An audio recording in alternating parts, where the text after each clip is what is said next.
Sabi dito ni Teddy, what is the possible productivity output of security guards? For example, given the continuing rise in the minimum wage, do they multitask like also serving as waiters in restaurants, or will they just be fired?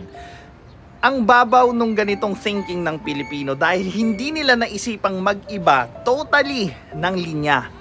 I'll share you my story. My father and my mother, nagkatagpo sila sa trabaho. And you know what? They are both security guards. Nung pinanganak yung kuya ko, na-realize ng tatay ko tsaka nanay ko na hindi sapat yung kinikita nila as a security guard.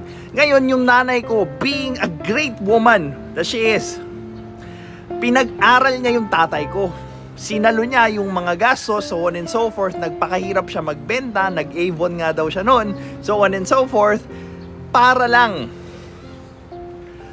maigapang niya yung pag-aaral ng tatay ko at umunlad yung buhay namin. Lo and behold, nakapagtapos yung tatay ko, nakapagbarko hanggang sa nakapagpundar nitong bahay at ng maliit na business na sari-sari store.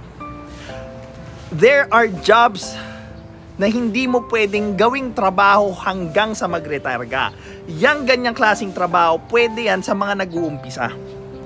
Pwede yan sa mga working student, pwede yan sa mga kakagraduate lang, kung wala talagang mapasukan. But it's never meant to sustain a family hanggang sa huli. Sana maintindihan nyo po yan, because yan lang naman yung pinaglalaban ko. Hindi ko minamaliit yung mga minimum wage earner, bagkus niyayaya ko sila to actually improve para makaalis doon sa ganong klaseng paghihirap. This is Pinoy Extreme. Have a good day.